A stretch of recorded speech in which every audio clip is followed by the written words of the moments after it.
Joining us now from San Diego, Enrique Moranes is founder and director of Border Angels, a group that helps migrants crossing the Mexican desert. From New York, Daniela Carolina Velaz is a dreamer or an undocumented immigrant who arrived here in the United States as a child. From Seattle, Ira Melman is a media director for the Federation for American Immigration Reform, or FAIR. And with me here in the studio is Sarah Pierce. She's a policy analyst at the Migration Policy Institute, where she focuses on U.S. immigration law and practices. Daniela, why don't we begin with you? These migrants are coming here. They're going to be seeking asylum. I know that when your family came from Venezuela, you sought asylum. Talk to us about that process. What's it like? My family did try, but unfortunately, we were not in any way capacity able to finish the process due to the lack of communication and due to the lack of being represented and having the right representation in that process. So seeking asylum was not an option for us, why we ended up being an undocumented family. And then it was thanks to the Obama administration under DACA that I was able to have some sort of status in this country. Talk to me about the type of conditions that your family dealt with that prompted you to make the trek to the United States. It was due to the economic and the political power that was going on back in Venezuela. That's where we're from. So as middle-class citizens, they noticed that under the Chavez regime, middle class was being targeted, and they thought that the best decision was to leave the country before things got worse. We have seen throughout the years the status of Venezuela. There is no food. There's basically no aid whatsoever for the people there. A lot of Venezuelan citizens are migrating out of the country. Some of them don't even have documents such thing as passports and such. So we have noticed how the country is in turmoil back in Venezuela. Enrique, Frank kind of alluded to some of the issues that these folks were dealing with in Honduras that spurred them into taking this trek, but amplify on that for a bit. I mean, what were these folks, anecdotally, what were they facing? Well, in Honduras, this current caravan, most of the people are leaving because of the economic situation. And migrants are in caravans all over the world. The majority of undocumented people are not in the United States, have no desire to come here. There's 250 million undocumented people in the world today, 11 million in the United States. This caravan, in contrast to the one that was in April, are people predominantly from one country, Honduras. In April, we had Honduras, El Salvador, Guatemala, and many of those were fleeing violence. So they would qualify for asylum if the United States would honor asylum, which it rarely does. But the Hondurans that are crossing now, which got up to about 7,000 people, they travel in groups for safety, as they do all over the world. Many of them are already heading back. So there's already been at least 1,000 people that are already heading back by transportation provided by Guatemala, Mexico, et cetera. These groups are getting smaller. A lot of them are going to stay in Mexico. They'd much rather be in Mexico than in a country where they can't find work. And then eventually some of them will reach the U.S.-Mexican border, some in Tijuana, which is 15 minutes where I'm sitting right now. I'm in San Diego. Some in Ciudad Juarez by El Paso.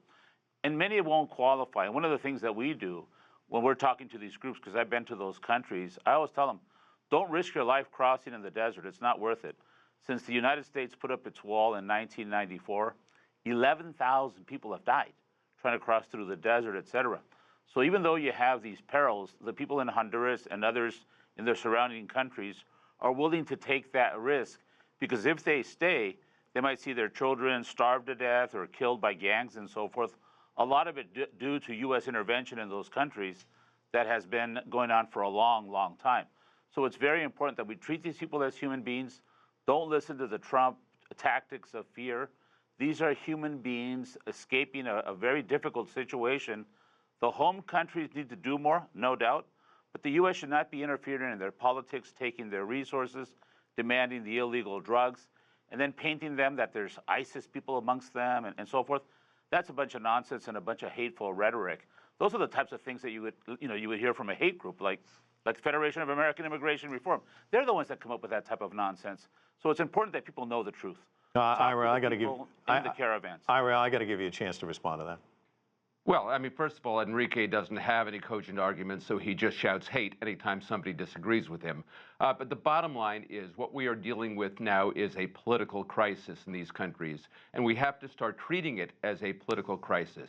But let me, Ira, just hold on. No, it's Mike. I just have a quick question. I've got to follow up on that. You say it's a crisis, but they are 1,600 kilometers away from the United States. I mean, it's going to take them weeks to get there.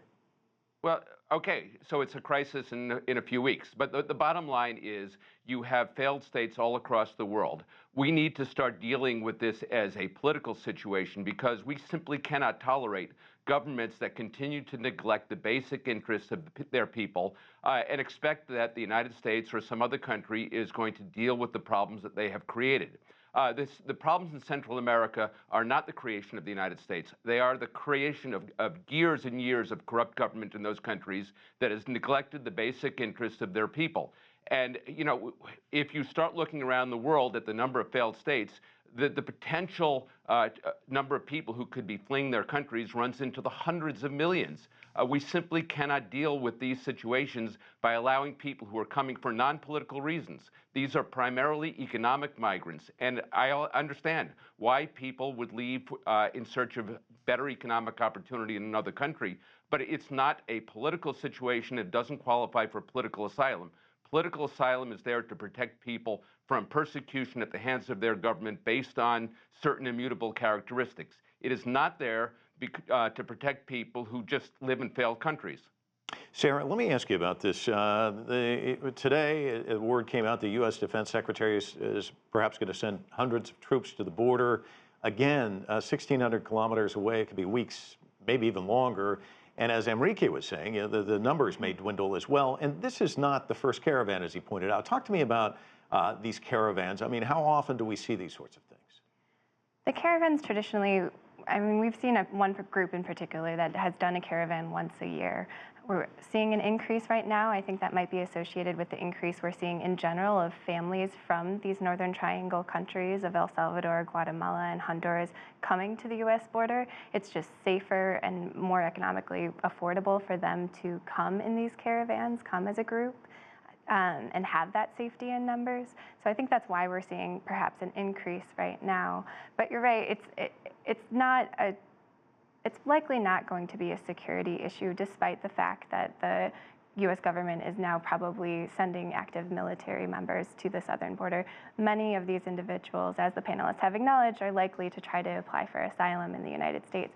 So no matter how many boots on the ground we have at the southern border, they're still going to walk right up to the nearest military member or Border Patrol member they see and ask to apply for asylum. Enrique, this latest news that the troops may be sent to the border, again, kind of ginning up this story. How do you read that? Well, it's not new. There's been troops sent to the border for a long, long time. There was, of course, when the United States invaded Mexico and took half its territory. That's old history. That already passed. But under the past U.S. administrations, when you had a really qualified president, like President Obama or Bush, they would send troops to the border too. The troops cannot engage in acting as the Border Patrol agents. They support the Border Patrol. They work in the offices and help in those types of capacities. But the rhetoric that comes from Donald Trump paints it in a different manner. And we have seen corruption at an all-time high with the Border Patrol. Recently, an agent being arrested for killing at least 4 women, another one trafficking arms, another one trafficking drugs. So this corruption in this administration under Donald Trump is at an all-time high. So when you talked about corrupt governments, you got to put the United States right at the top of that list. Because when there's corruption in Honduras or Nicaragua or wherever it may be, that affects those countries. When there's corruption in the United States, it affects the whole world. And when you have these organizations that used to be funded by the Pioneer Fund, which believes in eugenics, like FAIR, that's a scary proposition. And those are the types of things that Trump listens to. So he spreads these tactics of these messages of fear and hate. Fortunately, the majority of the country does not believe in that, does not support that. So let's work together with these other countries.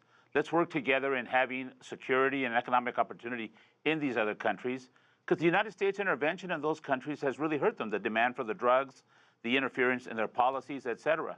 So we need to be working together on these issues, and that's why people are traveling, crossing borders all over the world. Everybody wants secure borders, and they should have them, but do it in a humane manner. You don't do it by interfering in the politics, invading a foreign land like Iraq, demanding drugs, taking the resources. That causes people to flee. And that's why the United States is 21st when it comes into the 200 countries that exist in welcoming migrants. It turns most people away. It builds a wall. It's the only country in the Americas that has a wall. And it's the only country in the world that takes children from their parents, and some of those children are in cages. Our children are watching this. A society is judged on how we treat our children. And the United States, under this administration, is doing a horrific job. We got to get out there and vote November 6th. We cannot allow what happened in November of 2016 to ever happen again. Ira, I see you shaking your head. I want to give you a chance to respond. But I mean, there's just so much to respond to here. Look, the American people understand the importance of having borders. We understand why people want to come to this country. But what Enrique continues to miss, or deliberately miss, and in terms of slurring other people, is that immigration affects the people of the United States. Immigration always benefits the people who want to come here. Nobody comes here unless it's in their interest to be here. The question is, what impact does it have on everybody else in American society? You can assume all you want about the American people, but when it starts to affect your job, when it starts to affect your children's classroom, when it starts to affect everything that's important to you, you have a right to say, wait a minute. We need to have policies that also reflect the interests of the American people. It's not that the American people are mean-spirited or hateful or fearful. It is simply a recognition that every country has immigration laws precisely for the reason that they understand that immigration affects the people in those countries, and those interests have to be protected. All right. And if you want to go around shouting hate, hate, hate, right. You're just basically showing contempt for the American people. Daniela, I saw you flinch a little bit. I wanted to give you a chance to respond to what Ira just said. I think it's important to understand that the American economy is based on the immigrant labor.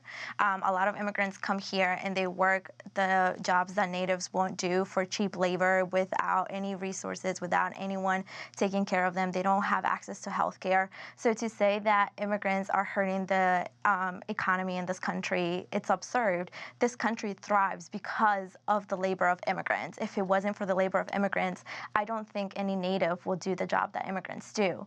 And also, how is it affecting schools and classrooms? It's diversifying, it's showing the culture that it is. This country was built on immigration.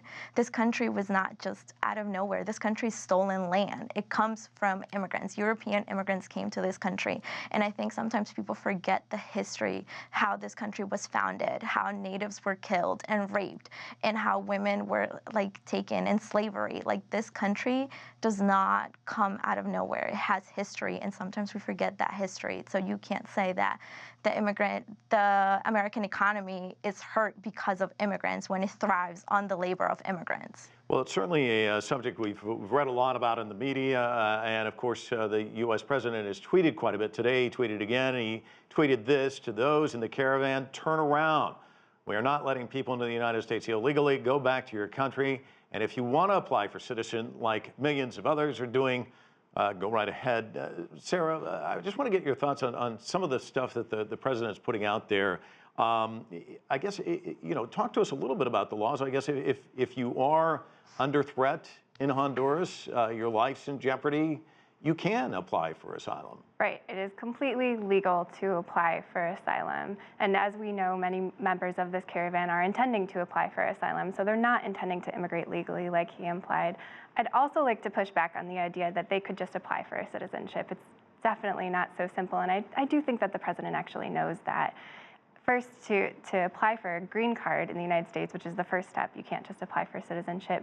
You need to have family or a job in the United States. Without those, there is no line for you to get in the back of. There's really no other opportunity. If you're lucky enough then to get one of those green cards, you have to wait another typically 5 years to apply for citizenship. So unfortunately, the president's tweet was really misleading in that respect. Let me ask you this, because you're close to this issue. We hear Ira, we hear Enrique, and I think a lot of people on different sides have different opinions on this. And yet it doesn't seem like anybody wants to come to the middle and say, hey, this is a serious problem. We've got to look at ways to address this. What's your take on this back and forth, and yet people don't really want to roll up their sleeves and say, okay, let's get to work on this. Let's try and come up with some solutions. Right. I think there are important long-term issues that are solutions that we need to look at, and that being addressing the root causes. Why are these people fleeing their countries? They're fleeing because economic insecurity, they're fleeing because of violence, they're fleeing because of corruption and impunity, and there are things we can do. We have an aid organization that is working in the Northern Triangle. There's more that we can be doing to try to address these root causes in the long term. In the short term, term, we need to address our asylum system. Daniela did a great thing in that she acknowledged that it was really difficult for her family to get through the asylum system, and that is totally true. It's a mess right now. Right now, when you approach our southern border and you ask to apply for asylum, you're given a brief pre-selection interview, which is just try to weed out frivolous claims. If you're able to get through that interview, you're then put into our immigration court system, which, as we all know, is very backlogged. So it'll take, 2, 3, 4, even maybe 5 years before an immigration judge picks up your case, dusts it off, and really starts it anew. Because of that, we are incentivizing people with less than perfect asylum claims to come to the United States because they know that their cases won't even be looked at for several years. And during those years, they'll be setting up a life inside the United States. So I think one thing that both sides can agree on is that we need more efficient asylum adjudications at the southern border that just occur faster than they're occurring right now. That way, we're only letting in people who have sincere asylum claims, and we're turning back those that don't. You mentioned that the tweet was misleading. There are some who say that his recent comments about Middle Easterners being a part of the caravan also misleading. Let's listen.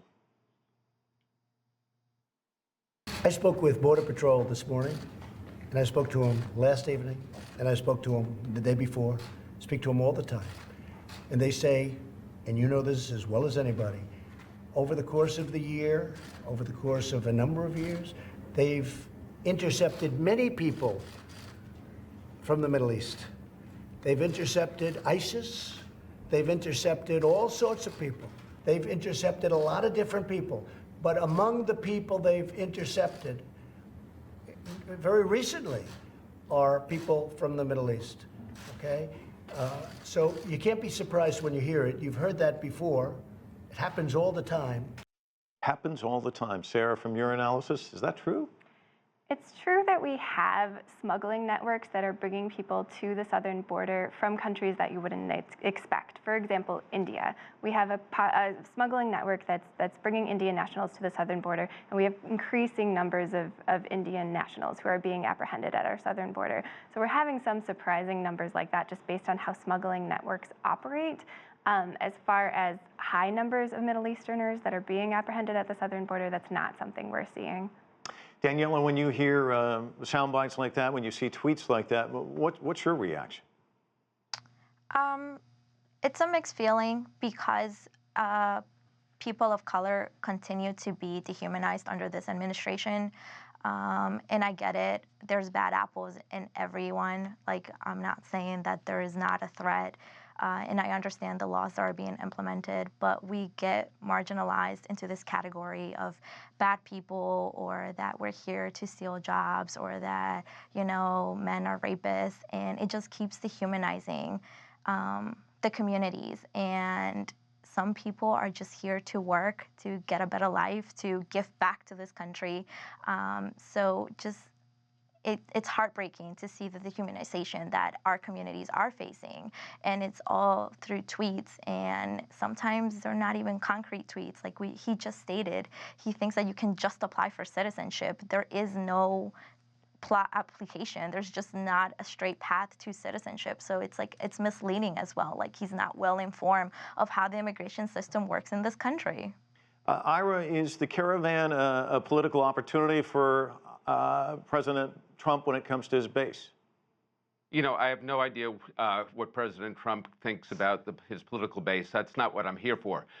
What I'm here to tell you is that, first of all, there can't be a pathway to citizenship for everybody on the planet who wants to come to the United States. We live on a planet that has 7.7 billion people. There can't possibly be a pathway for every single one of them to come to the United States. We have necessarily to limit the number of people who come here. And Sarah, by the way, is absolutely correct. We do need to start screening people more efficiently to determine whether they have a valid political asylum case to make in this country. Back in the 1990s, President Clinton was faced with a very similar situation where people were coming on planes and offering frivolous claims for political asylum. He put asylum adjudicators at the airports. The people who had bogus claims were turned right around and sent back. That is the way you deal with these kinds of frivolous claims. Make it clear that if you have no valid claim, we're sending you back. If you do have a valid claim, we are going to entertain it. We are going to give you the full benefit of a hearing. But right now, what we have is massive abuse, people coming here, making rehearsed statements, and getting into the system, as Sarah points out, spending 4 or 5 years in this country before they ever get to see a judge, if they even show up for their hearings. This is what is creating the abuse, and this is what is creating the incentive for people to risk their lives to come here because they believe that they can abuse the system. Enrique, U.S. mainstream media's coverage of this, there's been a lot of talk about it. Comedian talk show host Bill Maher says, make no mistake, the TV media is helping Trump and his enablers win the upcoming election. The caravan is his obsession. It doesn't have to be ours. Would you agree with his contention? There's some truth to that. You know, I'm proud to know that in the last 6 years, there's been a 40 to 45% decrease in unauthorized migration to this country. That happened under the Obama administration, although it wasn't because of President Obama. It was because the largest group of migrants coming then were from Mexico. The economy's gotten a lot better, so now the Mexicans are no longer the largest group. Now it's the Central Americans, as I mentioned before, it was the European groups and so forth. So what is happening with this is Trump is using that rhetoric to pump up his base. There's no doubt about it. When he mentions ISIS and the Middle Eastern people coming, yeah, there's people coming from different parts of the world. There's no line for the overwhelming majority of them to come into this country. But as I stated at the beginning, most people have no interest to come into this country. They're trying to flee to a country where they can have a better life. And the U.S. interference in these countries, the U.S. should be much more of a welcoming country. We need to have humane immigration laws.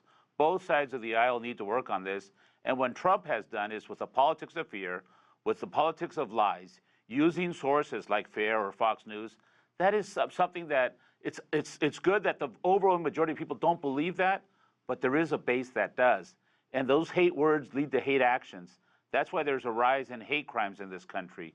That's why I'm very proud of people like the Dreamers, the Parkland Four. These young people, they have shown us the way that even in the darkest moments of the history of this great country, and there's 200 great countries, there's no country that's greater than anybody else. In the history of this country, there's a light in this darkness, and that light is called the youth. People like the Dreamer that's on the show, people like the Parkland Four. We got to have faith in them because we as adults have done a terrible job. Well, this hateful rhetoric, the lies, and we've got to really let people know that we're better than that as a society, and that's why we have to have humane laws and treat people with dignity and respect. Well, it is an emotional issue. We've certainly seen a demonstration of that. I want to thank all of our panelists for joining us, and that is all the time we have for this. But the conversation continues online. Chat with us about this or any of our other shows on Twitter. We're at CGTN America, or visit us on Facebook. That's facebook.com/CGTN America. I'm Mike Walter in Washington, D.C. Thanks for being with us.